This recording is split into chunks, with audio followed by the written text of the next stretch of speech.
Vamos a pasar a presentar el segundo panel que tiene lugar en estas sextas jornadas CEPIC de ética y lucha anticorrupción. El próximo panel dedicado a abordar de distintas perspectivas el control en la obra pública va a estar integrado por el doctor Alejandro Fargosi, el doctor Máximo Fonrush, el doctor Guillermo Jorge y el doctor ingeniero Carlos Augusto Vallet. Los invitamos para que puedan acomodarse en el escenario.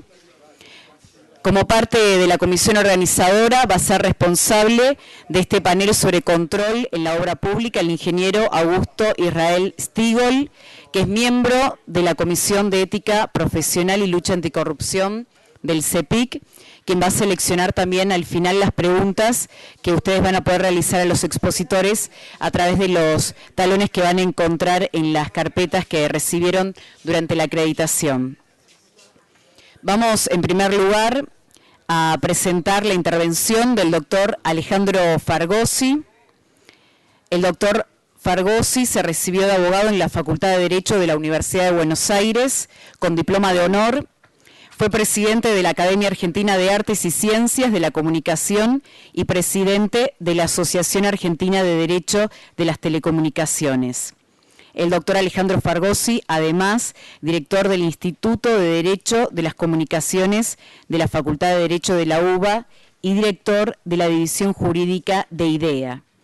Miembro del Comité Académico de Posgrado en Gestión de las Telecomunicaciones del ITBA y del Consejo Consultivo Honorario del Instituto de Derechos de las Comunicaciones de la Facultad de Derecho de la Universidad de Buenos Aires. El doctor Alejandro Fargosi, ex consejero del Consejo de la Magistratura entre el año 2010 y 2014, asesor externo e interno de diversos bancos, financieras, industrias y empresas de servicios públicos, tanto de Argentina como del exterior, públicas y privadas. Entre su trayectoria, profesor universitario de grado y posgrado en las universidades de Buenos Aires, del Salvador, Católica Argentina, Austral y San Andrés, parte del currículum del doctor Alejandro Fargosi. Vamos a ceder la palabra entonces al doctor. Muy bien. Soy demasiado petizo para estar sentado. Bueno, buenas tardes, buenos días a todos. Muchas gracias por la invitación. La vez pasada me recibieron con una foto de Néstor Femenía que me hizo que me pusiera virtualmente a llorar en el estrado, pese a llevar para esa época ya más de 30 años de disertación. Y quiero seguir con ese recuerdo. Quiero dedicar esta charla a Néstor Femenía, a Oscar Sánchez y a Sheila Ayala, que son tres representantes de los muchos chicos que mueren cotidianamente por culpa nuestra, directa o indirecta, y fundamentalmente por culpa de la corrupción. En el caso de Oscar y de Néstor, o sea, Néstor Femenía y Oscar Sánchez, se mueren en un país rico, y se mueren de hambre, como si fuesen presos en campos de concentración nazis, una cosa realmente indignante. Pero bueno, no es malo recordarlos para ver si alguna vez podemos evitarlo. Estamos hablando de cosas concretas. Y esto de cosas concretas tiene mucho que ver con el lugar donde estamos. Estamos en un consejo de ingenieros. Vieron que por mi actividad profesional yo he tenido, o deducirán que por mi actividad profesional he tenido mucha relación con los ingenieros. Las comunicaciones son una materia esencialmente ingenieril, así que he logrado convivir con ellos los últimos 30 años. No es fácil la cosa. No es fácil, sobre todo porque, claro, los ingenieros, primero por algo estudian ingeniería y no derecho, pero fundamentalmente, o sea, tienen una tendencia, esto lo dice la psicología, tienen una tendencia distinta a los que hacemos ciencias, suponiendo que el derecho fuese una ciencia, ciencias blandas, pero fundamentalmente parten de una premisa que es la ley de gravedad.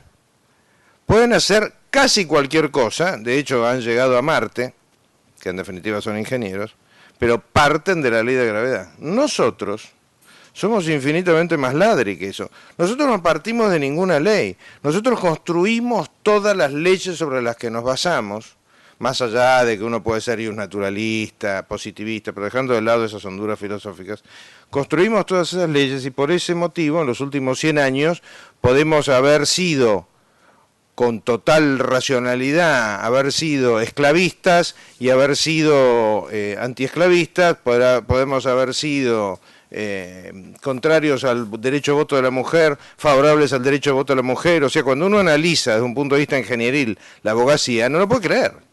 No lo puede creer. Si ¿cómo estos muchachos pueden cambiar tanto en meros 50 años?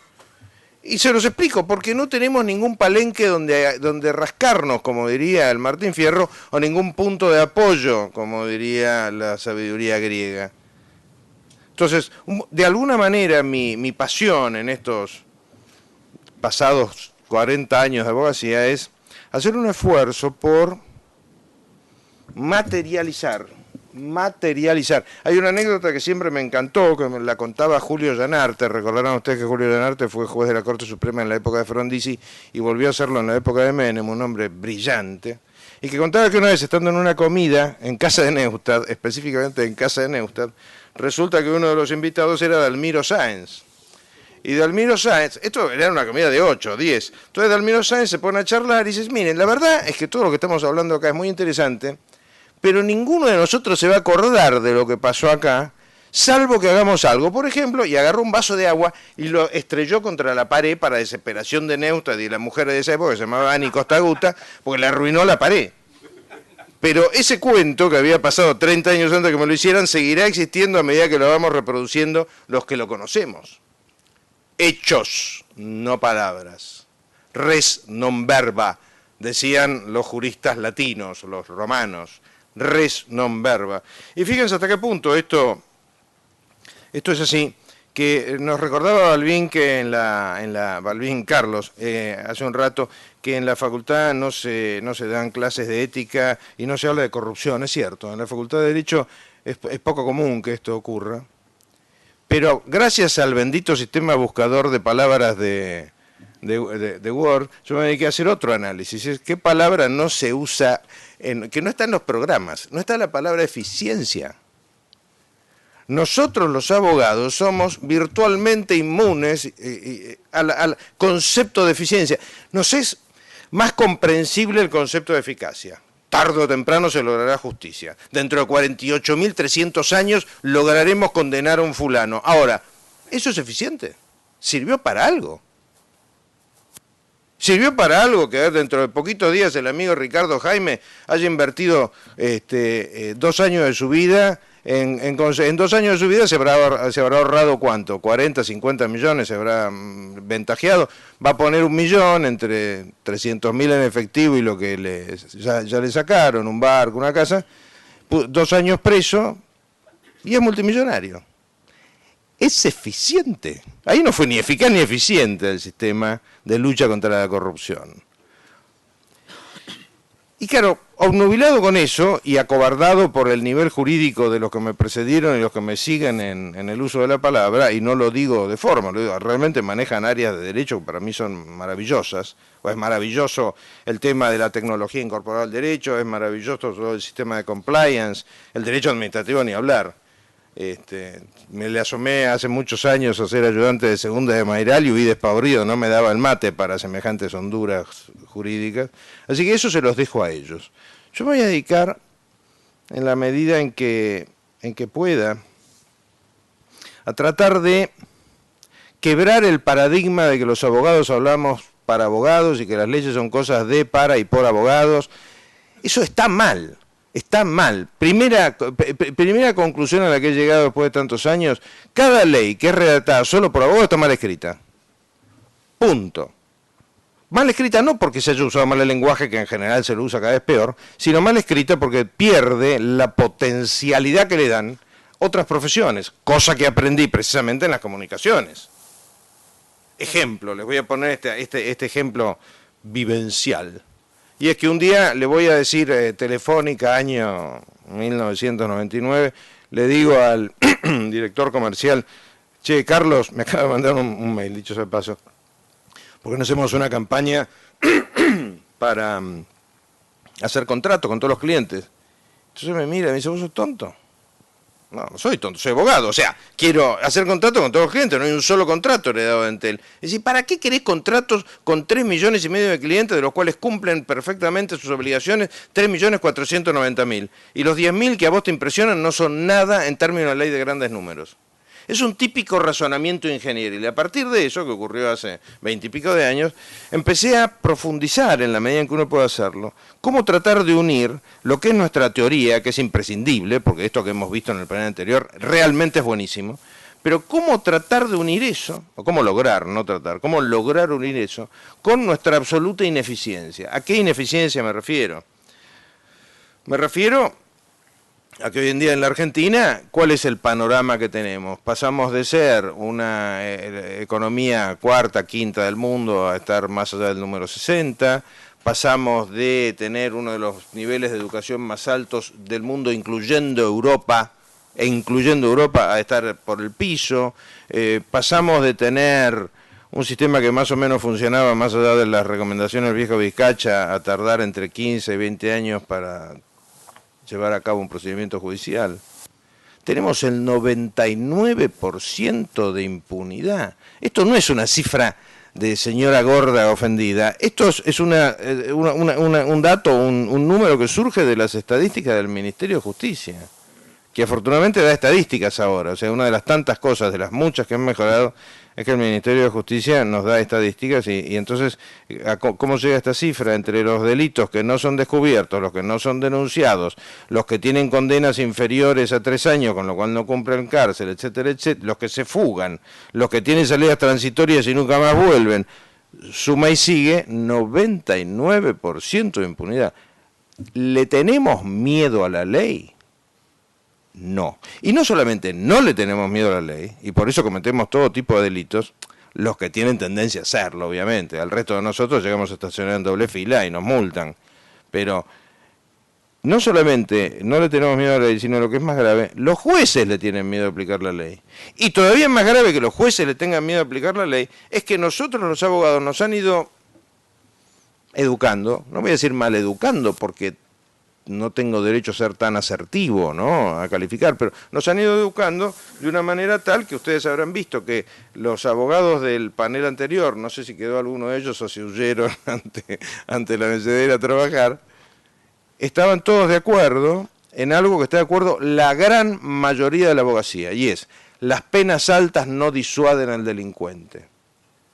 Yo digo, en casi total soledad, sí disuaden al delincuente. Las penas altas sí disuaden al delincuente. El delincuente es un delincuente, no es un idiota. El delincuente es una ecuación de riesgo-beneficio. Por ese motivo tiran el arma cuando cometen un delito sangriento, para que no haya un agravante por uso de arma de fuego. ¿Qué lo hacen? Para no ensuciarse. O sea, nosotros los abogados somos educados en la Facultad de Derecho, en las facultades de Derecho, de manera tal de partir de una premisa que desde mi punto de vista es esencialmente falsa. El hombre es bueno. El ser humano no es bueno. Yo no sé si será el lobo del hombre, como decía Hobbes hace varios siglos, pero con seguridad que no es bueno, entre otras cosas, y esto es un dato duro, a mí me gusta, como les decía, ir a otras profesiones. Psiquiatría. En Estados Unidos está está medido la cantidad de psicópatas por habitante, les da una cifra que ronda el 1,5% en los varones, el 0,8% en las mujeres. Psicópatas, por ejemplo, los tíos de Sheila. Esos son psicópatas, o sea, gente que no se representa el dolor ajeno. Que ojo, no necesariamente un psicópata, nada más que 5 me quedan. No necesariamente un psicópata comete delitos, puede ser como un senador que un día me pregunta a la salida de una reunión del Consejo de la Magistratura, ¿te puedo hacer una pregunta personal? Sí, claro. ¿Por qué te duele el dolor ajeno? Si él me hubiese visto lloriquear por Néstor Femenía hace 1 o 2 años acá, realmente se reía seguramente. No puede imaginar al prójimo. Y esto es el 1,5% de la población masculina. Es mucha gente, ¿eh? Entonces, si nosotros hacemos análisis legales en esos términos, estamos condenados al fracaso, no al éxito, como diría el bueno de Duhalde, sino condenados al fracaso. Nosotros en ese aspecto creo que tenemos que tener en cuenta que el miedo a la ley es el motor de un sistema republicano. El miedo a la ley. No voy a entrar en la profundidad del análisis político que hizo Maquiavelo, pero no se cumplen las leyes por amor. Si a mí me relevaran de la cárcel, lo primero que hago es atacar el Museo Nacional de Bellas Artes. Si hay un montón de cuadros que me gustan, ¿por qué no lo hago? Mi convicción con respecto a la legalidad de la decencia es que no es tan fuerte, porque si me llegan a dar una garantía de impunidad, asalto el museo. Pensemos cada uno de nosotros, en función de nuestra propia privacidad y en la intimidad, qué leyes cumplimos porque nos parecen bien y qué leyes cumplimos porque nos da miedo que nos la apliquen. Y esa es la esencia del sistema. Creer lo contrario, desde mi punto de vista, es una utopía. Es desgraciadamente una utopía en la que nosotros vivimos, porque el 99% de impunidad que sufrimos tiene que ver con eso. La impunidad que da, la impunidad indirecta que da y que se consagra en este fallo de hace unos días de la Cámara de Casación, una justicia lenta, una justicia que no consigue las pruebas, una justicia que muchas veces pretende, para que ustedes que son ingenieros queden totalmente escandalizados con los abogados, hay muchos jueces que piden que se pruebe que el sol sale por el este y se pone por el oeste. O sea, hay una tendencia judicial según la cual lo que no está debidamente acreditado en el expediente no se tiene por probado, aunque sea un hecho que hasta tenemos una frase, público y notorio.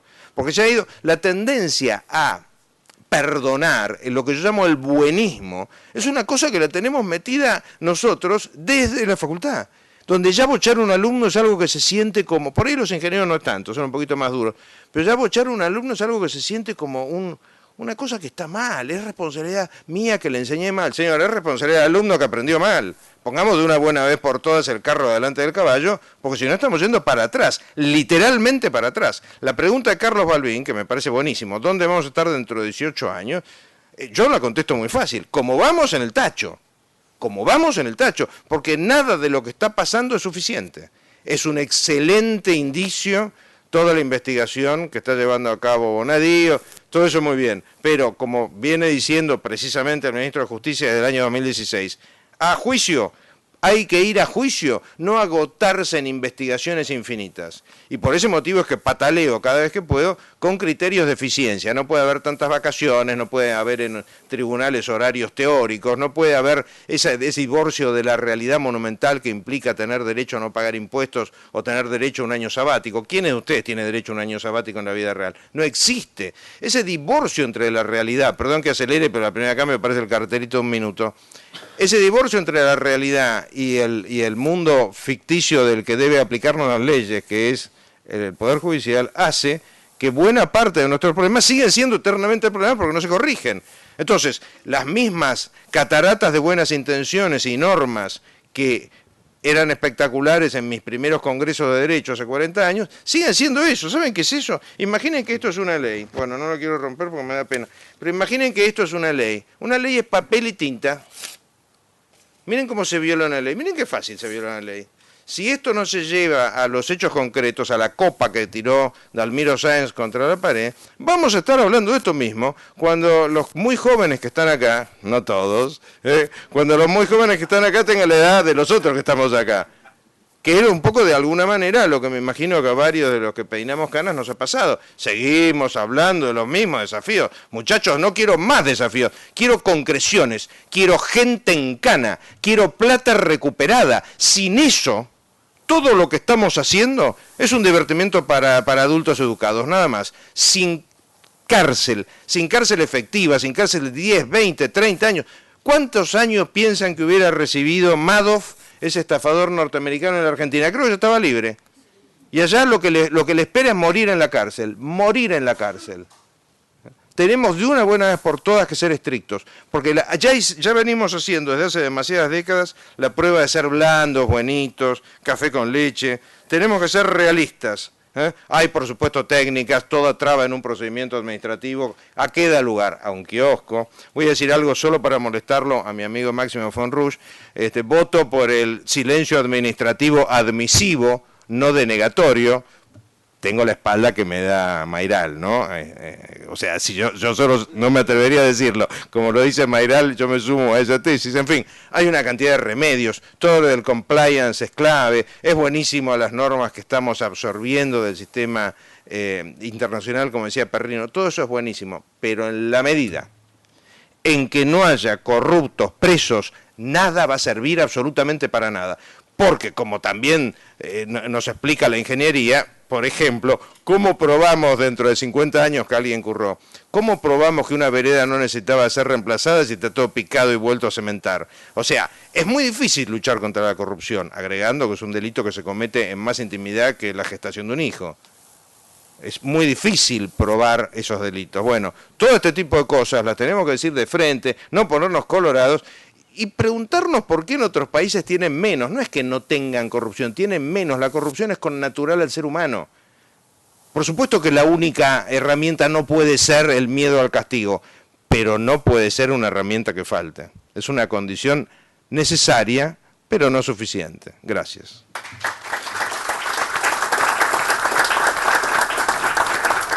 Y valoren que cumplí exactamente con el 0, a diferencia de otros que invadieron horarios. Muchas gracias, doctor Fregosi, por su intervención. Vamos a presentar la siguiente exposición sobre igualdad y transparencia en las contrataciones públicas, que va a estar a cargo del doctor Máximo Fonrush, representante de la Federación Argentina de Colegios de Abogados. El doctor Máximo Fonrush es abogado y procurador por la Facultad de Derecho y Ciencias Sociales de la Universidad de Buenos Aires. Ha sido profesor adjunto interino de Elementos de Derecho Administrativo en esta misma casa de estudio y profesor del curso de especialización en Derecho Administrativo Económico en la Universidad Católica Argentina.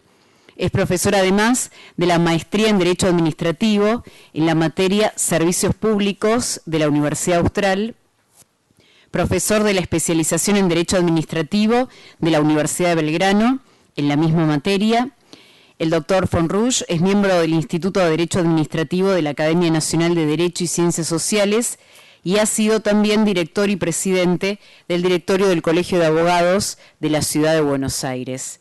Es miembro fundador y actual presidente de la agrupación de abogados Será Justicia. Toma la palabra entonces el doctor Máximo Fonrush. Bueno, buenos días a todos. Muchas gracias por la invitación al Consejo. Acá es una cosa, ¿no es cierto? Estamos los abogados rodeados de ingenieros, como decía bien Alejandro. Pero nos vamos a ganar. Ya todos conocen el famoso cuento este del ingeniero este que va por equivocación al cielo y entonces se produce toda esta discusión entre Dios y el diablo y cuando Dios le dice, bueno, si no me lo entregás, te voy a hacer un juicio y entonces el diablo dice, así, ¿dónde vas a conseguir un abogado? Ese cuento ya viejo, pero eso nos hermana con los ingenieros. Igual con los ingenieros nos hemos llevado siempre bien los abogados. En realidad nuestro problema es con los contadores.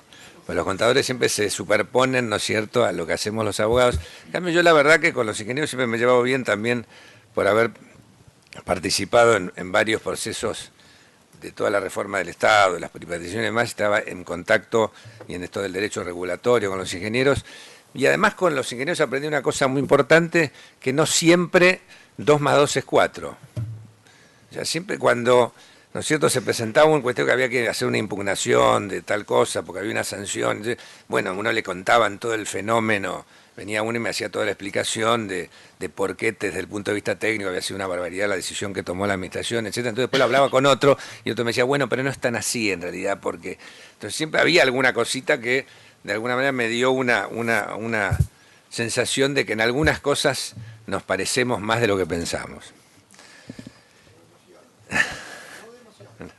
Y he tenido además un tío mío que era ingeniero y abogado, así que miren qué combinación interesante, ¿no? Ya tenemos uno. Bueno, ahí está, ¿ves? Bueno, lo que me alegra mucho de este evento es que yo no tenía conocimiento que tienen una comisión de ética y lucha anticorrupción. Ya eso de por sí solo me parece una cosa auspiciosa, ¿no es cierto?, que en una entidad como esta tengan una comisión de este tipo, que creo que en otras entidades o en algunas cámaras conocidas quizás hubiese sido bueno que hubiesen tenido también alguna comisión por el estilo. El tema de la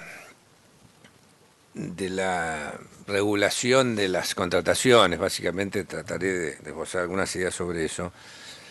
Nosotros a nivel nacional tenemos un régimen, ustedes ya todos lo deben conocer obviamente porque conviven con eso en las licitaciones y demás, el el decreto 1023 y la reglamentación recientemente aprobada, o sea, la modificación por el decreto 1030 del 2016, que conlleva todas las complejidades que tiene la contratación pública. Contratación pública que ha dado dolores de cabeza desde siempre, desde la historia. Y me permito en este sentido leerles un fragmento de una carta que en 1685 le dirigiera Vauban, que era un mariscal de Francia, en la época de Luis XIV, al entonces ministro de Guerra.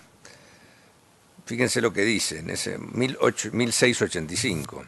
Dice: hay algunas obras de los últimos años que no están terminadas y que no terminarán nunca. Y todo eso, monseñor, por la confusión que causan rebajas que se hacen en vuestras obras.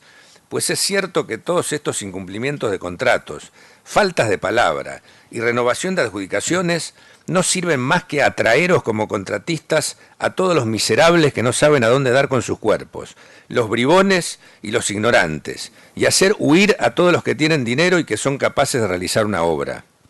Yo digo más, que retrasan y encarecen considerablemente las obras, que son más que muy malas, pues estas rebajas y contratos baratos, tan buscados, son imaginarios, en cuanto que hace lo mismo un empresario que pierde que un hombre que se ahoga, que se agarra a todo lo que puede. Ahora bien, agarrarse a todo lo que se puede en el caso del empresario es no pagar en casa del comerciante en donde se provee de material, malpagar a los obreros que emplea, bribonear lo que puede, no tener más que los peores porque se dan a mejor contrato que los otros, emplear los peores materiales, embrollar todas las cosas y siempre pedir misericordia contra esto y aquello. Y le termina aconsejando, en nombre de Dios, le dice: restablezca la buena fe. Encargar las obras a un contratista que cumpla con su palabra será siempre la solución más barata. ¿No ven? Ya la cuestión viene desde lejos, ¿no es cierto?, en materia de 1685. En el régimen del decreto 1023, básicamente tenemos 4 principios, 5 principios que rigen todo el procedimiento licitatorio, y ahí está un poco el procedimiento de contratación, ¿no? Porque hay distintos procedimientos de contratación, entre los cuales la licitación es uno de ellos, pero que son básicamente sobre los cuales se asienta todo el esquema de contrataciones. Principio de concurrencia, o sea, que venga la mayor cantidad de oferentes. Y es más, incluye el artículo tercero del 1023 también, dentro de ese mismo párrafo, el hecho de promover la competencia entre los oferentes. Y este es un tema clave que después vamos a volver: promover la competencia entre los oferentes. El principio de publicidad, en esto tiene mucho que ver el tema de transparencia que se hablaba, que va no solo de anunciar, ¿no es cierto?, la posibilidad de conocer los llamados y los pasos que se desenvuelven luego, lo cual está vinculado intrínsecamente con otro de los principios, que es el de la transparencia. O sea, publicidad, transparencia. La publicidad, ¿no es cierto?, para que tomemos conocimiento de lo que de la contratación que se convoca, y transparencia tiene que ver con, no es además un concepto estático al momento, ¿no es cierto?, de la licitación, sino que esta transparencia debe regir durante toda la ejecución del contrato, durante la vida del contrato, para poder también comprobar si se cumple otro de los principios fundamentales, cuál es el de la igualdad de tratamiento entre los oferentes. ¿Por qué? Porque la igualdad de tratamiento de los oferentes también no se verifica en un momento A, que es al momento de analizar las ofertas y la evaluación de a quién se va a adjudicar, sino también que se mantenga la igualdad en forma sobreviniente, es decir, que después no haya alteraciones que permitan que quien ha sido oferente diga: esperá, momento, me cambiaron, renegociaron el contrato, lo cambiaron de tal manera que, bueno, si yo hubiera sabido que iban a hacer eso, yo también hubiese presentado otro tipo de oferta. Obviamente, puede haber renegociaciones fundadas en variabilidad de circunstancias que nadie podría tener previsto en un momento. Ahora, hay circunstancias que sí pueden ser previsibles, entonces ahí es un engaño, y tenemos muchos ejemplos sobrados, ¿no es cierto?, en estas renegociaciones y ampliaciones de contratos, en donde se ha desnaturalizado estas posibilidades que tiene la administración para que algún contratista, ¿no es cierto?, que tiene alguna información previa de parte del comitente, dice, bueno, mira, ahora ofertá lo que quieras ofertar, esto después lo renegociamos, a los 2 años cambiamos la cuestión, cambiamos la tarifa, cambiamos una concesión, ¿no? Eliminamos tal o cual obra obligatoria, no sé qué, y entonces la ecuación es totalmente distinta y es una desigualdad, en este caso sobreviniente, que también debería ser sancionada. Y finalmente también habla el 1023 de la responsabilidad, el concepto de responsabilidad de los agentes y funcionarios que autoricen estas obras, estas contrataciones, lo cual también es un dato realmente importante. El procedimiento básico, como todos ustedes saben, define allí, más allá no vamos a hablar de todos los procedimientos de contratación, básicamente nos enfocamos en la licitación pública, que es diría el medio de contratación, el procedimiento, perdón, de contratación más conocido. Y el tema acá central es en la licitación pública, lo que les anticipaba antes como uno de los principios, cómo hacer cumplir uno de los principios fundamentales del 1023 de la contratación, y es cómo lograr una legítima concurrencia competitiva. Porque no siempre la mayor concurrencia, o sea, desde el punto de vista numérico, es un sinónimo de competencia efectiva. O sea, puede haber casos, ¿no es cierto?, en que esto no sea necesariamente así. Para la mejor satisfacción de los intereses públicos en el ámbito de la contratación, fíjense que no solo resulta necesario que concurra una mayor cantidad de oferentes, sino que además hace falta que la Administración establezca las condiciones extrínsecas e intrínsecas propias de cada llamado, que permita a los postores, a los oferentes, competir de manera libre e independiente entre sí, vale decir, para que no existan meras concurrencias de participantes sin competencia efectiva. Esto se correlaciona en alguna medida también con el mandato constitucional que está en el artículo 42 de la Constitución Nacional a partir de la reforma del 94, que impone al Estado el deber de promover la competencia contra toda forma de distorsión en los mercados. Entonces, es básico cómo hacer para promover que no haya obstáculos a esta competencia efectiva. Y el Estado muchas veces genera estos obstáculos. ¿Cómo? Por ejemplo, cuando hay un marco de inseguridad jurídica, si hay reglas cambiantes, porque entonces quien se va a presentar en una contratación, una concesión a largo plazo, en un país, ¿no es cierto?, que cambia y vuelve con reglas, y se va a desalentar a los oferentes serios. Van a venir quienes, los más inescrupulosos, que dicen, bueno, yo me presento y después vemos, ¿no es cierto?, porque esto así como lo presentaron, quizás existe un montón de incógnitas, pero bueno, la negociaremos llegado el momento. Ahí no vienen los mejores. Cuando hay regulaciones que impiden la competencia efectiva, por ejemplo, registros de licitadores con múltiples exigencias, cuando se exigen estructuras jurídicas complejas para ser oferente. A veces le dicen, bueno, para ser oferente hay que ya tener conformada, no sé, una UTE de tal o cual características, que nadie quien la va a conformar, ¿no es cierto?, para presentarse a un procedimiento del cual puede no salir después adjudicatario. Cuando hay requisitos de difícil acreditación, que por ahí sospechosamente siempre hay alguno que ya los tiene cumplidos ab initio, pero todos no. Establecer, por ejemplo, a veces como ha pasado, y esto pasó en todos los procesos de privatización, inversiones prefijadas, las hace un señor, ¿no es cierto?, atrás de un escritorio por ahí con la mejor intención, pero en el transcurso de un contrato a largo plazo uno dice, no, me dicen que haga tal obra, y eso generó las renegociaciones. Fíjense, en el caso de la electricidad fue un sistema muy inteligente porque en las concesiones de distribución, por ejemplo, de energía eléctrica, no se fijaban obras obligatorias, se fijaba un sistema de control por resultados. A uno le daban una tarifa, le decían, bueno, tenés un determinados niveles de calidad, si no cumplís los niveles de calidad vas a ser sancionado. Pero las obras, ponela vos donde quieras. Si a mí me hubiesen dicho a la distribuidora X, hace una obra de alta tensión para ir a Barracas en un momento determinado, que antes era un polo industrial, después desapareció y uno hizo la regia obra, ¿no es cierto?, y después en realidad el desarrollo fue para el norte. Entonces, estos incentivos también son malos. La prohibición a veces de presentarse a quien ha demandado el Estado, Por ejemplo, quien tiene deudas impositivas, cuando la está discutiendo, uno tiene derecho por ahí a discutir una deuda impositiva. Entonces, a veces se ponen este tipo de normas, ¿no es cierto?, que son optativas. La utilización también incorrecta de las causales de excepción a la licitación pública. Muchas veces es cuando se hace uso de la urgencia de mala manera.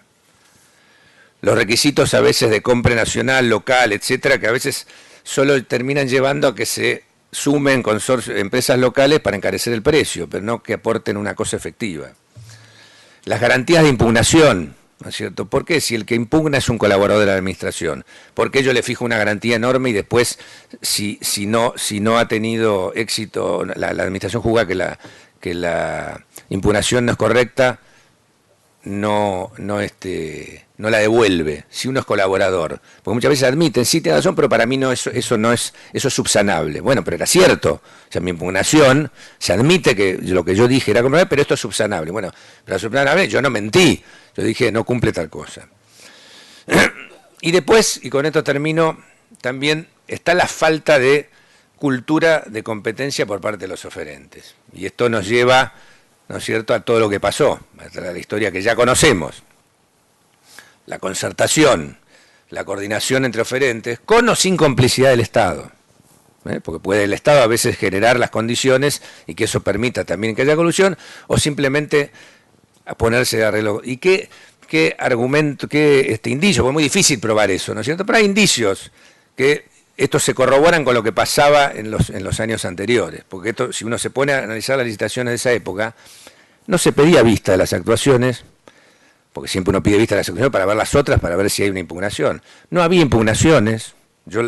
Las únicas impugnaciones que he tenido por eso de impugnación han sido de empresas extranjeras, nunca de empresas nacionales en los últimos años. Entonces, este es un tema de educación, señores. O sea, si no empezamos, porque podamos hacer la ley que hagamos, entonces dicen, hay que hacer una nueva ley de contratación, es fantástico, pero las leyes no son a prueba de hombres. Y también hay que generar incentivos, como decía el doctor Fargosi, para que el que las hace las paga. Si no, tampoco funciona esto. Entonces, en definitiva, me parece que el tema central es un tema de educación, ¿no es cierto?, a futuro, pero esto si queremos cambiar el país, tenemos que enseñarle a los chicos en el colegio, así como fuimos tan eficientes en el tema ecológico, ¿no es cierto?, medioambiental, y hoy los chicos nos enseñaron, ¿no es cierto?, que tirar un papel en la calle está mal, porque les enseñan y lo maman desde chicos. También habría que empezar desde chico en el colegio y a decirle a los chicos, mira, es malo copiarse del otro, no es de vivo, el que saca mejores notas es mejor. Eso que nos conduzca al futuro. Y bueno, desde el caso de los abogados, como bien también dijo el doctor Fargosi, con esto termino, es una barbaridad que nosotros no tengamos en la UBA, por ejemplo, donde se reciben la mayoría de los abogados, como materia la ética. Hay abogados que no tienen ni idea de lo que es la ética, ¿no es cierto? Y uno se da cuenta de eso en el Tribunal de Ética del Colegio de Abogados, hay las barrabasadas que se hacen. En definitiva, nos tenemos que poner manos a la obra. Vuelvo a decir, hay un tema para mí básicamente de concientización que tenemos que tener, porque solamente con normas esto no lo arreglamos. Gracias.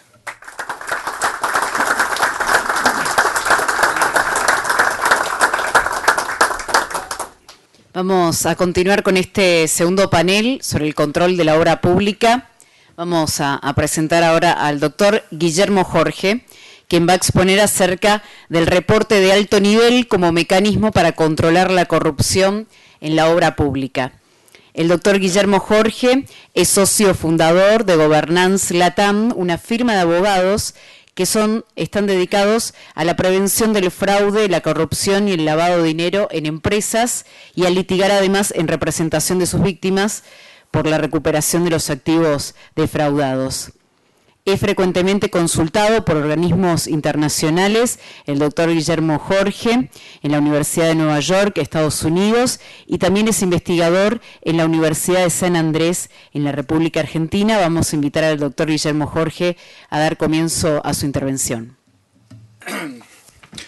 Muy buenos días. Muchas gracias por la invitación y por la presentación. Yo estoy acá sobre todo en mi carácter de investigador del Centro de Estudios Anticorrupción de la Universidad de San Andrés y ahora les voy a explicar por qué. Y es porque voy a presentarles un mecanismo específico de prevención de la corrupción que está previsto en los contratos de participación público-privada que el gobierno está lanzando, que ya lanzó los de vialidad, están en cartera varios más, y la verdad que yo creo que de ustedes básicamente depende que este mecanismo funcione. Si el mecanismo funciona, va a continuar vivo en otras contrataciones PPP. Si no, yo percibo que una vez que entremos en la OCDE o una vez que estemos en el track un poquito más avanzado de la OCDE, se va a morir. Y yo creo que es algo que vale la pena. En general, en los países donde se ha aprobado, es un mecanismo que depende del sector privado, se usa poco porque el sector privado no lo conoce, más allá de los vicios culturales que Máximo acaba de mencionar, que también conspiran contra un mecanismo de esta naturaleza. Pero de eso voy a hablar.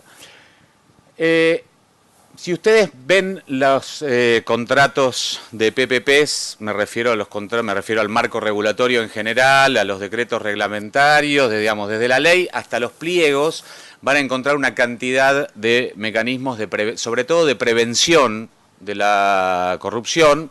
Yo listo acá varios, por ejemplo, temas de incompatibilidades por conflictos de interés, procesados o condenados por delitos de corrupción o lavado, temas de rechazos de oferta in limine por actos de cohecho o tráficos de influencia durante la oferta, o que el oferente esté incluido en algunas listas de sancionados, digamos, por instituciones financieras internacionales.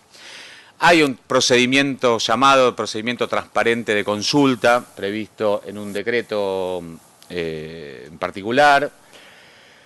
La obligatoriedad para quienes participan de estos contratos, como bien contaba Diego Martínez hace un rato, de contar con un programa de integridad y, por el momento, en los corredores viales aprobados por la Dirección Nacional de Vialidad, también la aceptación de supervisar y de que la autoridad de aplicación, en este caso Vialidad, supervise no solo el programa de integridad del contratista, sino también de toda la cadena de valor o de todos los subcontratistas que intervienen en ese proceso.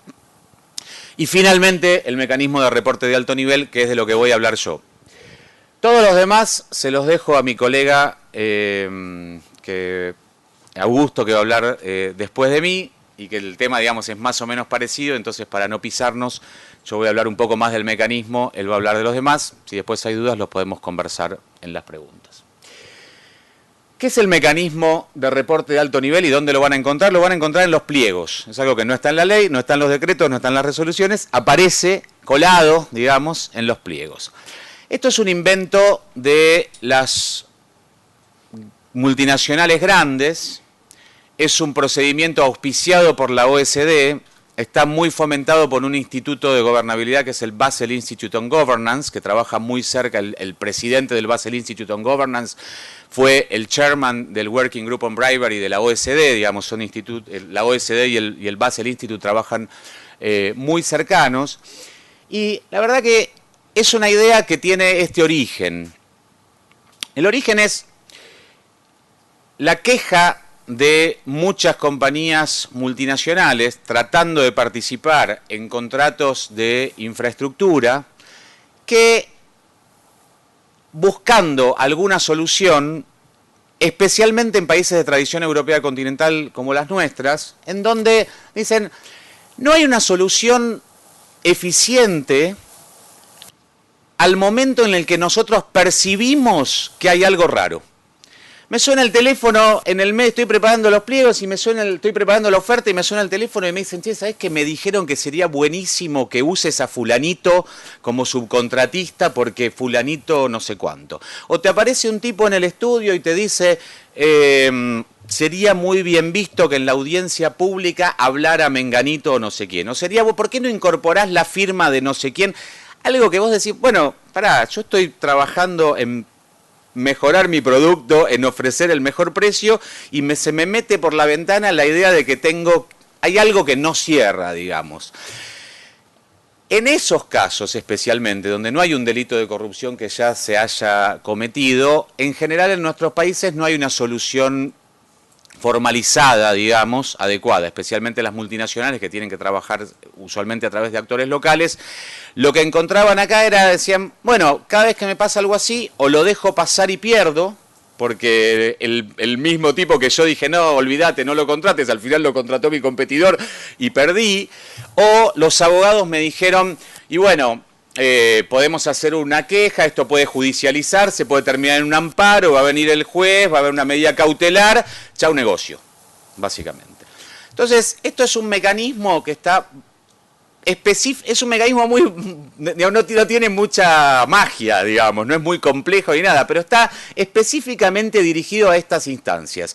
Cuando un oferente o cuando un contratista siente ruido, yo le diría, no cuando viene alguien y le dice, si no me das el 5% esto no funciona. Eso es otro, ahí ya se cometió un delito. En la Argentina, como en la mayoría de los países del mundo, el pedido o la oferta, digamos, de un soborno ya produce, digamos, consuma, digamos, hay un delito ahí. Pero en general las instancias de corrupción en las contrataciones tienen hechos previos. Uno en general no tiene esta torpeza así tan frontal. En general siempre hay una sutileza, hay una pequeña seducción, digamos, hay un testeo a ver quién entra, quién no entra. Todo este juego, digamos, previo, digámoslo así, es al momento al cual atiende este mecanismo. ¿Y cuál es la idea de este mecanismo? Es tratar de llegar al más alto nivel político en el momento en que se está produciendo eso para tratar de frenarlo antes de que eso pase a mayores. Para decirlo en un lenguaje llano en el cual todos podamos entenderlo, la idea básica de este mecanismo es esa. En los países de tradición anglosajona es relativamente fácil de implementar, en los países de tradición jurídico-continental es un poco más complejo. Estamos menos acostumbrados a mecanismos que huelen a cierta informalidad y cómo voy a hacer y a quién voy a hacer. Entonces, acá se ha formalizado de una manera que yo no digo ni que es buena ni que es mala, simplemente se ha formalizado así y yo les voy a contar cómo funciona, porque ustedes básicamente son quienes pueden usarlos. Hoy tal vez sea poco, digamos, la cantidad de contratos PPP que hay, pero si ustedes miran lo que hay en cartera para ser financiado a través de PPP, puede ser que sea un mecanismo, digamos, de no solamente de infraestructura, sino de financiamiento, digamos, en general de muchísimas otras obras. ¿Cómo funciona en la Argentina por el momento, digamos? Está integrado por el órgano competente, hoy es la Oficina Anticorrupción.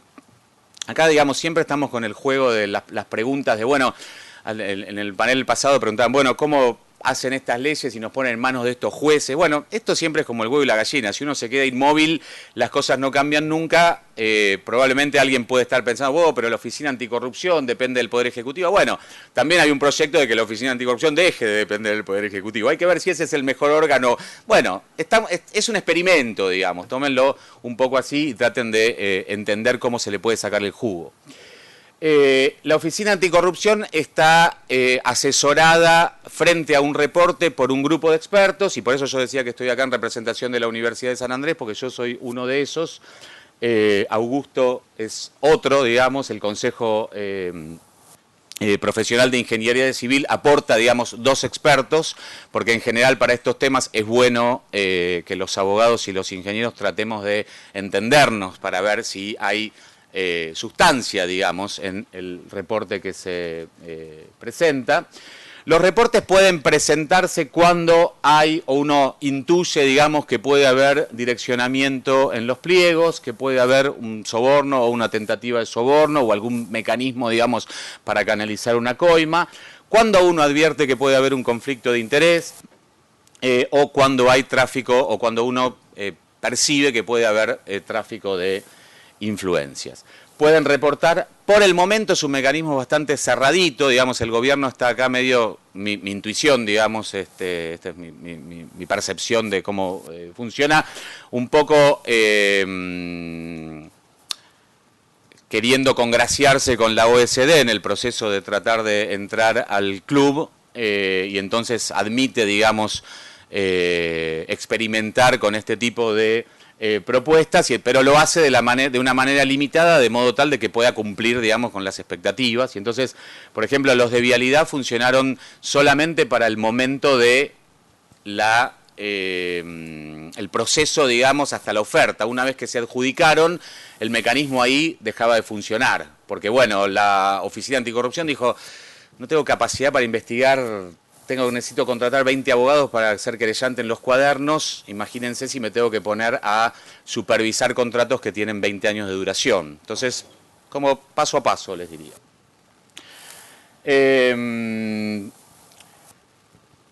Entonces, ese es el mecanismo. Cualquiera que está involucrado, digamos, en alguna de las contrataciones PPP lo puede usar. Es un mecanismo anónimo o de reporte de identidad reservada. Pueden llamar a la Oficina Anticorrupción. La oficina canaliza en vialidad. Ya hubo reportes.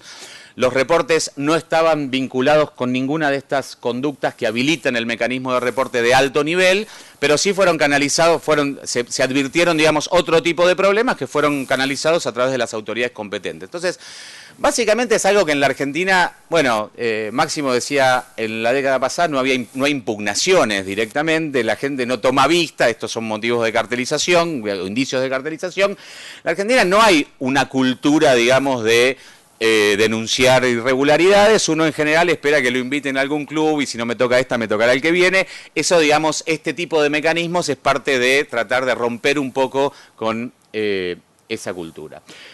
Me quedan 2 minutos, quiero hacer un llamado también de atención a algo que también se está viviendo hoy en América Latina,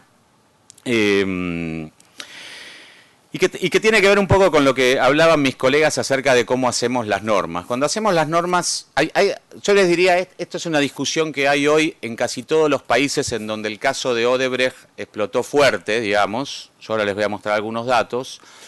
Y en donde la combinación entre cartelización y corrupción pone en juego un debate que hoy está en la tapa de todos los diarios argentinos también. ¿Qué vamos a hacer con las empresas de los cuadernos? ¿Pueden participar o no? ¿Es un tema de personas o de empresas?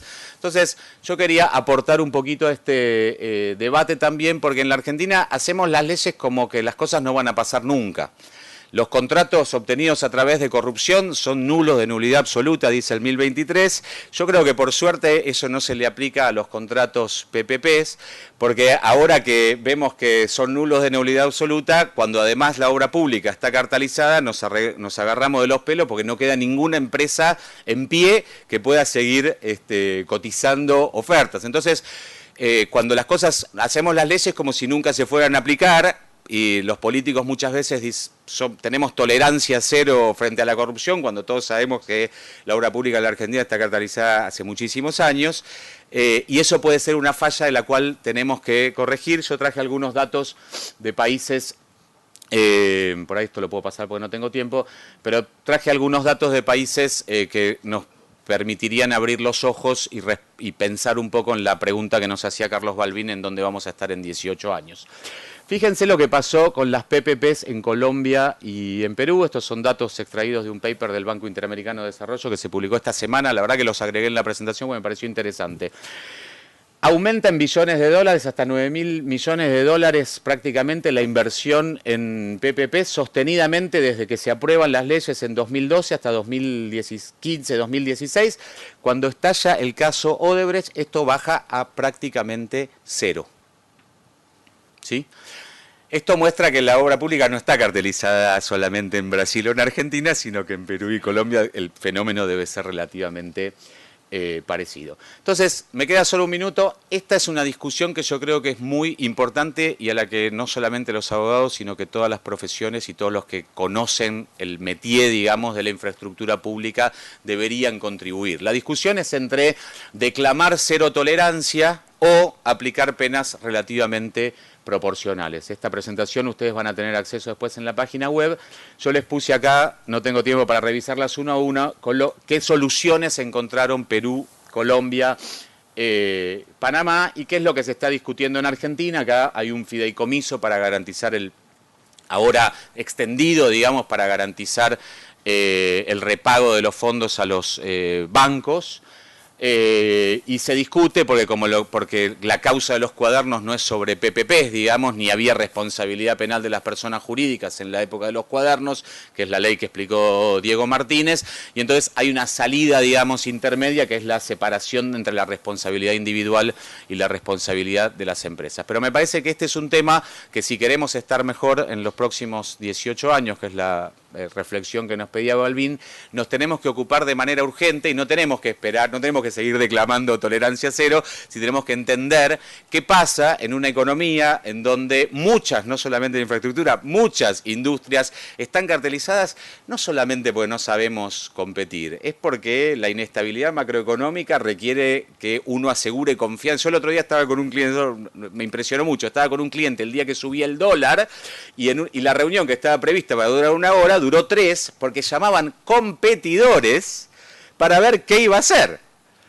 Y él el líder del mercado, y entonces, ¿y qué hacemos? ¿Y qué hacemos? ¿Eso es una cartelización? Y sí, en cualquier lugar del mundo, una compañía bien entrenada, la persona que contesta le dice, mirá, yo no puedo hablar de precios con vos, tengo una política interna de antitrust que no me lo permite. En la Argentina es lo primero que hace cualquier empresario, grande, mediano o chico, porque no sabe cómo moverse. Entonces, nosotros tenemos que ser sensibles a estas procesos, digamos, económicos y tratar de que nuestras leyes los acompañen y no copiar simplemente modelos lindos de la OECD que después nos dejan sin empresas nacionales para la construcción. Muchas gracias. Contamos algunas cosas antes de seguir. Recuerden que tienen los talones para generar las preguntas que crean pertinentes. Hacia el final de este segundo panel van a contestar algunas de las preguntas. Por cuestiones de tiempo, el resto de las preguntas van a ser contestadas y publicadas en la página oficial del CEPIC para que allí puedan visualizarlas y también compartirlas con el resto del auditorio. Este va a ser la última intervención del segundo panel. Antes del tercer panel vamos a tener un coffee break, así que, bueno, les recordamos entonces cómo vamos a seguir durante el transcurso de esta mañana. Brevemente vamos entonces a presentar ahora, para completar este panel sobre control de la obra pública, la intervención del doctor ingeniero Carlos Augusto Balet, quien va a exponer sobre el control de la corrupción en los contratos bajo ley de participación público-privada. El doctor ingeniero civil Carlos Augusto Balet es ingeniero civil por la Facultad de Ingeniería de la Universidad de Buenos Aires. Además es abogado y magíster en Derecho Comercial y de los Negocios por esta misma universidad.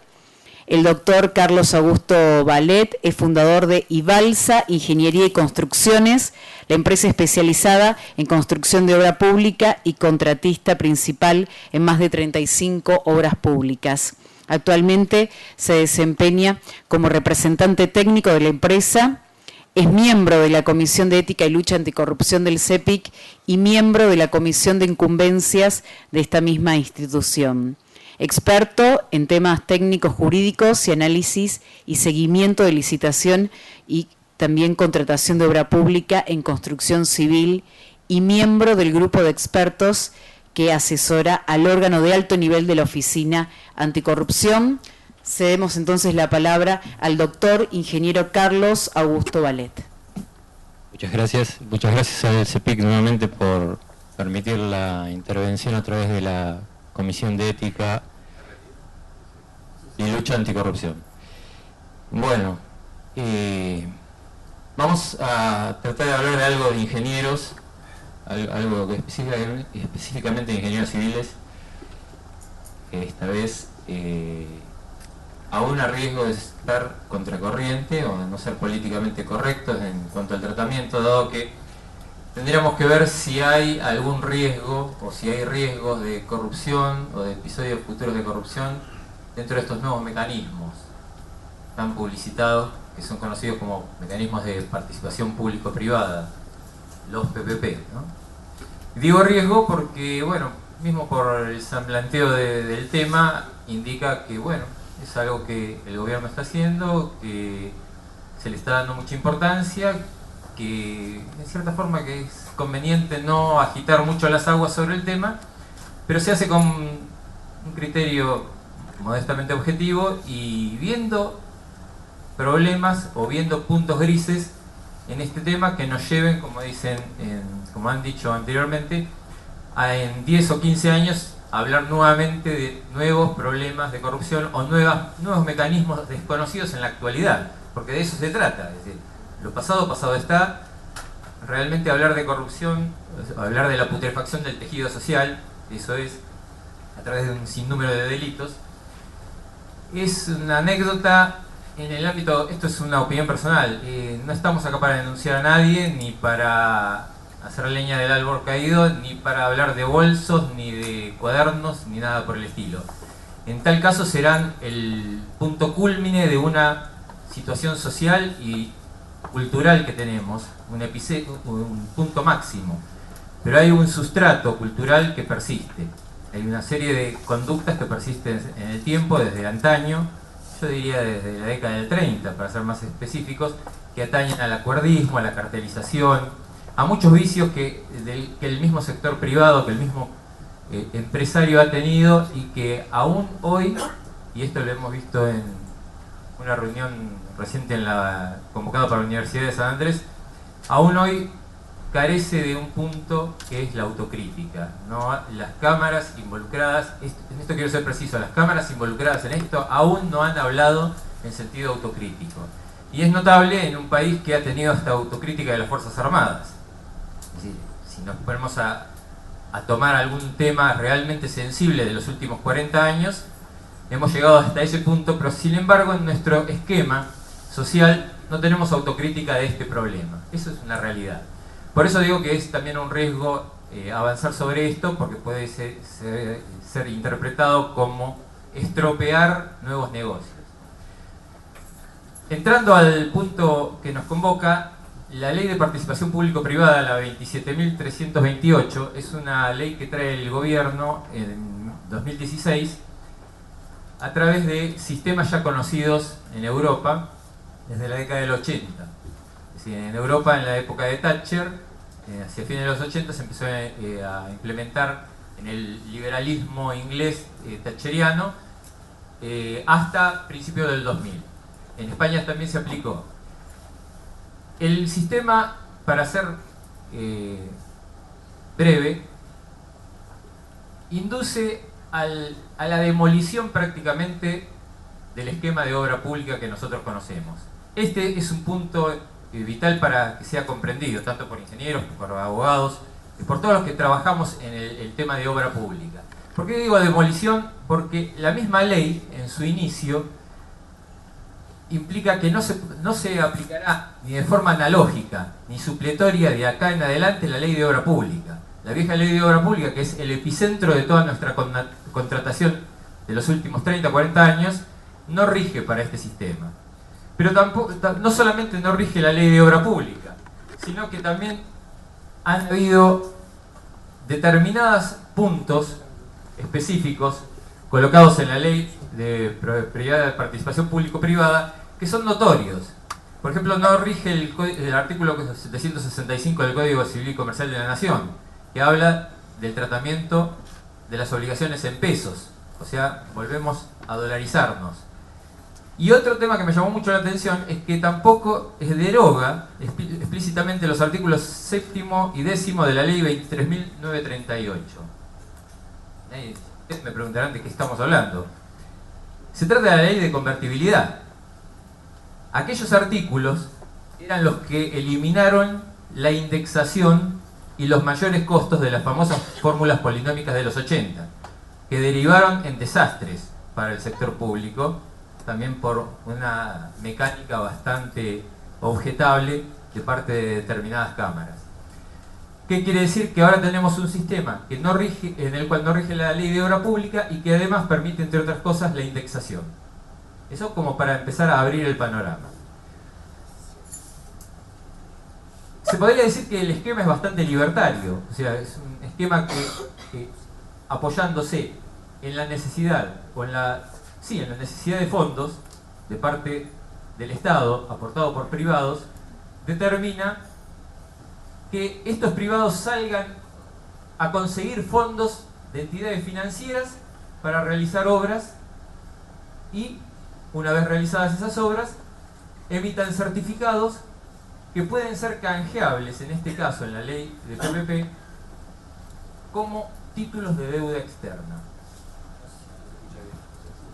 ¿Escucha? Este es otro de los puntos importantes de la ley de participación público-privada. Los viejos certificados de obra no son más certificados de obra en el sentido lato que conocíamos, sino que van a poder ser transformados en títulos de deuda externa, y acá la ventaja para los bancos, obviamente, o para aquellas instituciones bancarias, puesto que se hacen de nuevos instrumentos de deuda, y es uno de los puntos en los cuales el FMI actualmente está vetando, dado que esto implica un endeudamiento, digamos, por andarivel paralelo al que conocemos actualmente. Es necesario conocer, cuando hablamos de corrupción, hemos tenido ejemplos, yo diría, impúdicos de corrupción en los últimos 12, 15 años, que, como les decía anteriormente, muestran el exceso, la exacerbación del sistema. La exacerbación del sistema por parte de personajes que tomaron lo existente, tomaron la cartelización existente y la tomaron para sí. Ese fue, en definitiva, el esquema de estos últimos años.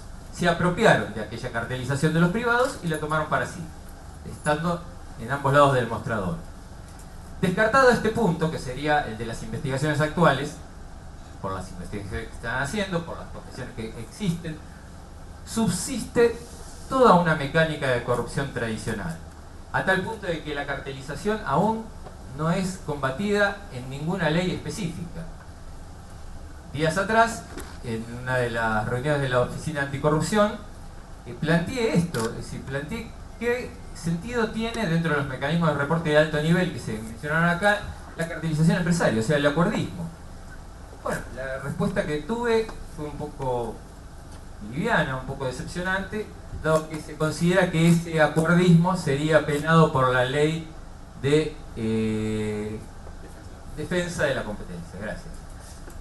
La ley de defensa de la competencia es una ley, desde el punto de vista del empresario, bastante liviana, que lo único que hace en los casos que se ha podido aplicar es sancionar económicamente. Hay un caso famoso de una persona, de un ministro, que se atrevió a hacer denuncias de cartelización, que fue el ministro de Labaña, si ustedes recuerdan, que motivó el famoso caso de las cementeras, tradicionalmente agrupadas en la Asociación del Cemento Portland. Era por todos conocido que era un club armado, y esto lo puedo decir sin ningún riesgo jurídico porque ya ha sido reafirmado por la Corte Suprema de Justicia, o sea que esto está firme y recontrafirme, y las multas han quedado en su lugar y han sido sancionados todos los actores.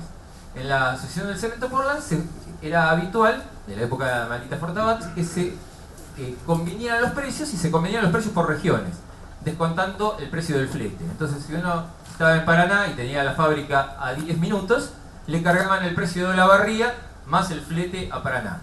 Entonces el Paraná me cobraba ese precio a mí. Eso era por un acuerdismo que existía entre las empresas. Con lo cual uno no podía tener precios competitivos, tenía un nivel de precio constante. Con la acción del Ministerio, en ese momento con el impulso del Ministerio, se logró hacer causas de defensa de la competencia contra estas empresas, contra todo el cartel cementero y la Asociación del Cemento Portland, y eso derivó en multas millonarias que finalmente las empresas recurrieron en segunda y tercera instancia y lo perdieron finalmente en la Corte Suprema de Justicia, quedando firmes. Es un tema que no se habla habitualmente y que hoy por hoy se tendría que estar aplicando ya hace rato. El pobre sistema que tenemos se tendría que estar aplicando hace rato, por lo menos para las empresas involucradas en la cartelización pasada reciente. Y sin embargo, hasta ahora no hay noticias. O sea que el sistema de cartelización, así como está, permanece intacto. En la ley de propiedad participación público-privada hay algunos elementos de control, realmente expuestos, pero también hay elementos que diluyen y modifican los elementos de control propuestos. Acá surge otra problemática, que es si la ley en sí, esto sería bastante interesante de debatirlo con administrativistas, si la ley es, comillas, legal o no. ¿Por qué? La ley 27328 en su naturaleza indica una determinada cantidad de puntos a desarrollar. Para los abogados saben bien que la ley debe ser reglamentada. Así surge una primera veta de modificación de la ley, que es el decreto reglamentario. Los decretos reglamentarios, lamentablemente, a posteriori de la 27.328 han sido el decreto 118 de 17, el 936 del 17 que modificó el anterior, el 944 del 17, el 153 del 18, números para ustedes. Pero para leyendo y poniéndose a leer en profundidad todas estas cosas surgen vetas interesantes. ¿Qué surge, por ejemplo?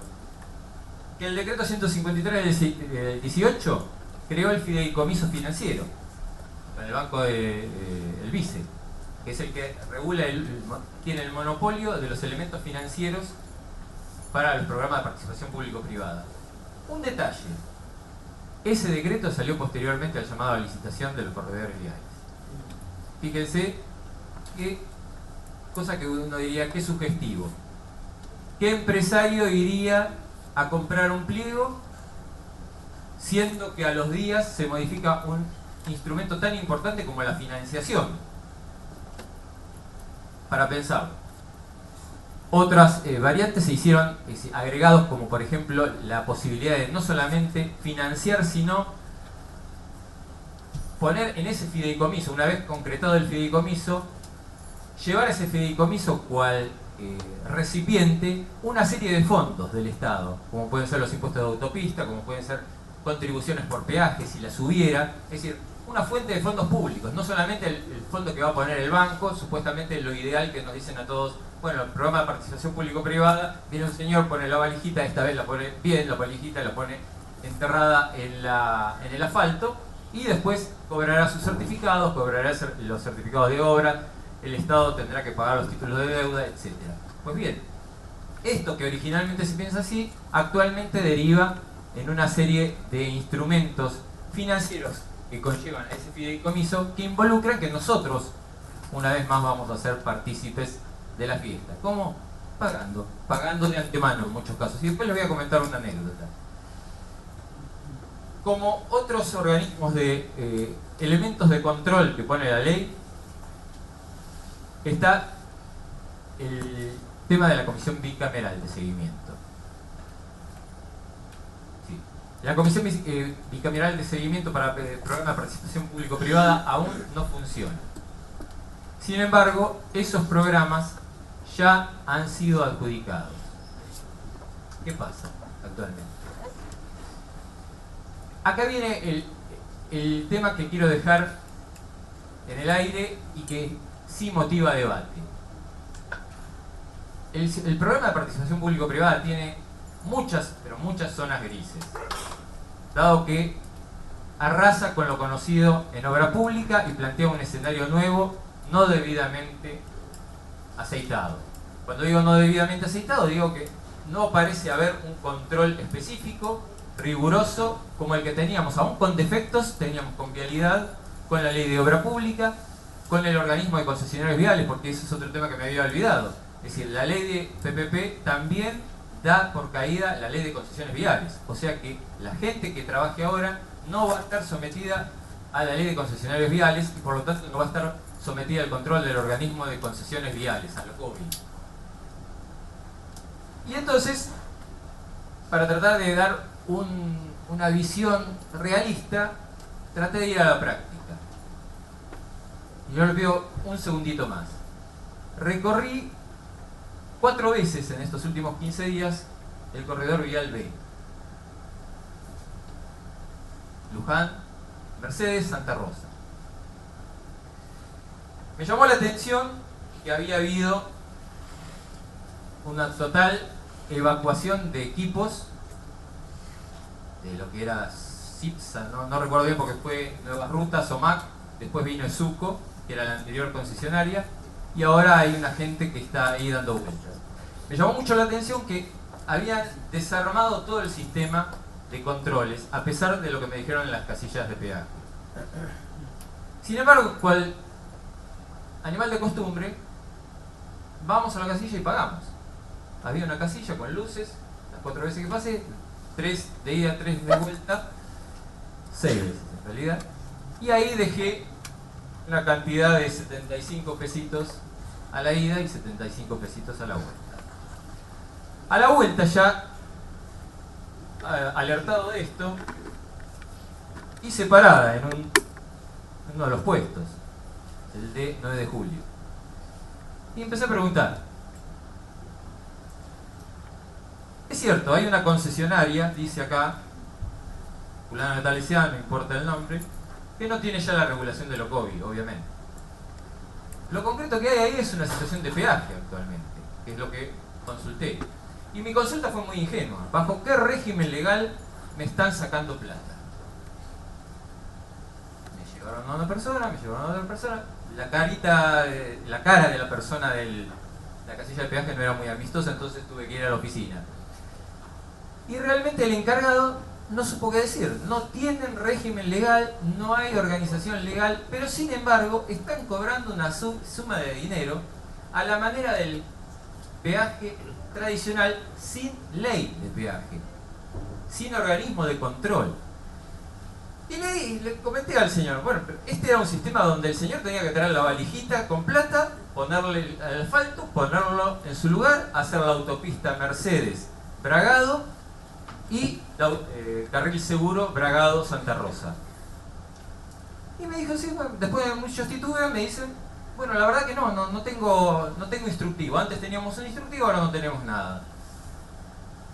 Y bueno,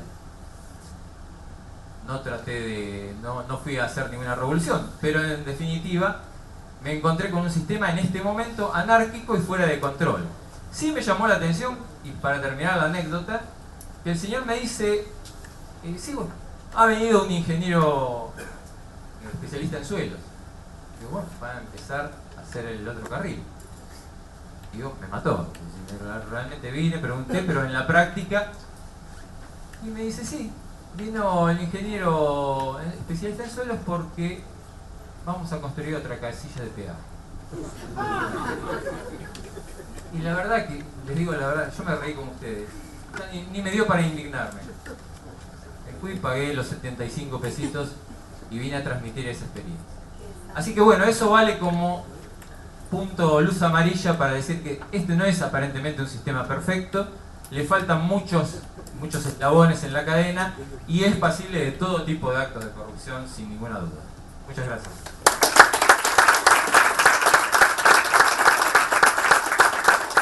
Bueno, agradecemos especialmente a cada uno de los oradores de este segundo panel sobre control de la obra pública. Y junto al responsable de este panel, el ingeniero Augusto Israel Estigol, vamos a formular 3 preguntas, entre 3 y 4 preguntas, una para cada uno de los oradores. Vamos a ir leyendo las preguntas.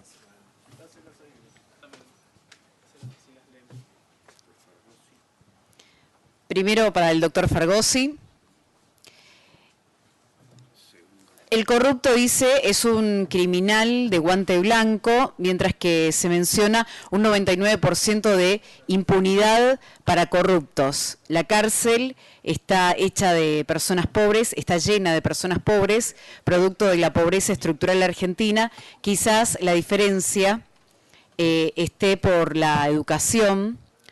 Hay gente pobre que sabe cómo deshacerse y arma para evitar, pero muchos condenados no saben por qué están presos. Esta es la pregunta que se dirige al doctor Fargosi, a diferencia del corrupto que conoce las consecuencias. Un poco la reflexión.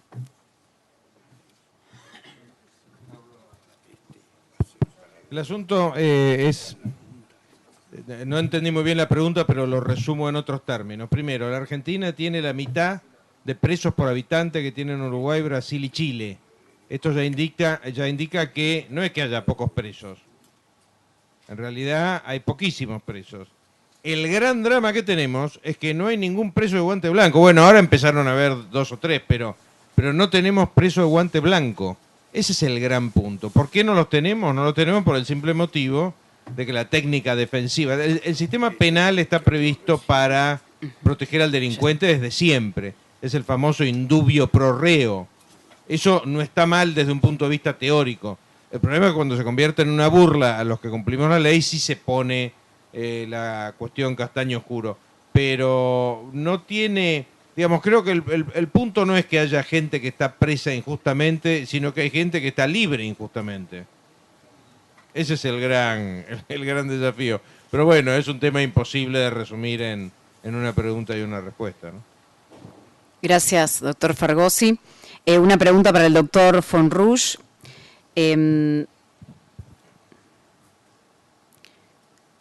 Solamente con normas no arreglamos el SIC, dice. ¿Qué se necesita, qué considera para generar una sanción?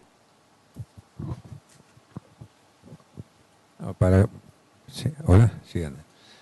generar sanciones, vuelvo a decir, se necesita una cultura de persecución de este tipo de conductas. Fíjense igual lo que es generar incentivos, funciona también en la justicia. Nosotros, desde el Colegio de Abogados de la Ciudad de Buenos Aires, la entidad también esta, Será Justicia y otras 30 entidades más, promovimos una auditoría sobre la justicia federal, básicamente la de Comodoro Pi, que se hizo igual, se extendió después a todo el país. Esa auditoría, que al principio parecía que era una cosa quimérica cuando hicimos la primera presentación en el Consejo de la Magistratura, finalmente se instrumentó, se llevó a cabo. ¿Y qué determinó esa auditoría? Bueno, que hoy por sí solo el trabajo de los juzgados en todas estas causas, ¿no es cierto?, de corrupción, porque la auditoría fue sobre las causas de corrupción, sobre la base de cuando empezó, ¿no es cierto?, las primeras denuncias, uno escuchaba a la gente, bueno, pero esto no va a pasar nada, no se va a hacer nada. Entonces ahí solo fue lo que motivó que pidiésemos esa auditoría. Cuando la auditoría se hizo, la auditoría ha permitido determinar que en casos, muchas causas, ¿no es cierto?, han tenido por ahí 20 años de duración. Bueno, al canto está la prueba de lo que pasó con la causa de las armas, en el caso de Menem. Pero también tuvo una consecuencia positiva, que es que los juzgados de Comodoro Pi quintuplicaron en tiempos, ¿no es cierto?, o sea, aceleraron el procesamiento de las causas que tienen hoy. Fíjense que hoy ya tienen todas las causas que van a juicio oral. Esto era impensado, absolutamente, porque así como nosotros, por ejemplo, cuando fue el famoso tema de Vudú, que ya está condenado además, ¿no es cierto?, si bien puede recurrir, obviamente, haciendo uso de los medios que tiene a disposición. En su momento, cuando fue la justicia, también a veces reacciona desmesuradamente, ¿no es cierto?, cuando salieron los primeros resultados de la auditoría, en el juzgado del doctor Lijo, era uno de los que tenían demoras. Nosotros hicimos una presentación, una mera presentación en el Consejo de la Magistratura, para decir, bueno, pedimos que se investigue, no acusábamos a nadie. Nosotros decimos, mire, con estos primeros datos pedimos que se investigue la actuación de este tribunal. Bueno, a los 2 días lo meten preso a Vudú. Mal, porque para mi criterio ese ejercicio de la presión preventiva no era correcto desde mi punto de vista, y lo dijimos en su momento. Sí dijimos en su momento, mira, acá lo grave no es la prisión preventiva de ahora. Lo grave es que esta investigación empezó como a 6 o 7 años y Vudú ya debía estar para ese entonces condenado. Pero bueno, la buena noticia es por lo menos que ahora esto se está investigando y que por lo menos ya sabemos que en el caso de los cuadernos, condena va a haber seguro, pues ya por lo menos confesión de dádiva ya hubo. Después determinaremos cuál es el alcance, y ahí me parece que la Comisión de Defensa de la Competencia, me parece que ese es un tema que hay que ver. Si yo no sé si fuese la Comisión de Defensa de la Competencia, ya estaría trabajando de oficio en una investigación, porque además me parece que sería un cauce lógico para que sean, más allá de las responsabilidades individuales, para que también sean sancionadas las empresas, porque hay una herramienta para hacerlo. Están confesando que hubo una cartelización. Lo que hay que comprobar es cuál es el perjuicio. En definitiva, no es por ahí una cosa sencilla, pero la Comisión de Defensa de la Competencia, por lo menos el tribunal va a demorar su tiempo en que se cree, pero hoy hay herramientas que me parece que sería un camino de salida importante para decir, además de las sanciones personales, si excluyen a los directivos, esto y demás, que haya una sanción también económica y que las empresas también puedan, si tampoco es, ¿no es cierto?, clausurar las empresas, hay algo, pero que paguen las consecuencias. ¿Se beneficiaron? Bueno, que paguen una multa que les pueden aplicar y la podrán recurrir y todo lo demás. Muchas gracias. Muy brevemente, las últimas 2 preguntas. Les pedimos síntesis absoluta. Para el doctor Vallet, Se habla de la contratación de obras públicas. ¿Cómo se controlan las PPP y quiénes? Bueno, fue un poco el objeto de la charla. En este momento existe en el Ministerio de Finanzas hay una subsecretaría de participación público-privada, de lo conocido que son los corredores, los corredores viales de los cuales hablé, están bajo la órbita del Ministerio de Finanzas, subsecretaría PPP, y está la autoridad de aplicación, que es Vialidad Nacional. Ahora bien, la comisión, por la misma ley, debiera conformarse una comisión de seguimiento bicameral en el Congreso que no está funcionando. También es cierto que tendría que haber un panel de expertos. Bueno, la Universidad de Buenos Aires y otras entidades han determinado una lista de expertos para participar en conflictos. Esos conflictos todavía no se han producido porque el panorama es reciente. Si bien también habría que definir cuándo se inicia el conflicto, por lo mismo que es descripto, porque parece ser que de inicio a inicio no se está cumpliendo el panorama previamente establecido y simplemente se está haciendo caja. En el caso que yo comenté, es muy obvio que se está haciendo caja de a partir de un programa de participación público-privada a la inversa. Esto parece esas viejas estafas donde a uno le prometen, pero le terminan pidiendo plata. Bueno, a mí esa es la sensación que me dejó. Espero no es que sea escéptico, pero si eso es el inicio, ese inicio está con el pie izquierdo. Espero que mejore. Muchas gracias. Última pregunta para el doctor Guillermo Jorge. ¿Cuál es la injerencia del CEPIC para afrontar el pedido de cualquiera de los honorables consejos de las provincias, de la provincia de Buenos Aires, a presentarse como profesional y responsables inscriptos? Bueno, acá fue dirigida para Guillermo, pero...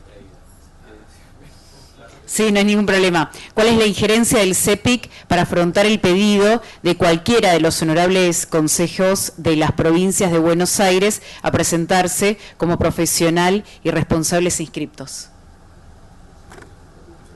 La verdad que no entiendo de qué se trata. Si me pueden... Pero responsable inscripto, no entiendo Tatiana González. La pregunta. Si me la pueden aclarar... La dejamos libremente. Entonces, sí. Bueno. Acá tenemos el correo electrónico, lo aclaramos entonces y todas estas preguntas van a estar publicadas entonces en la página del CEPIC. Cerramos entonces este segundo panel gracias al doctor Fargosi, al doctor Fonraj Valet y al doctor Guillermo Jorge.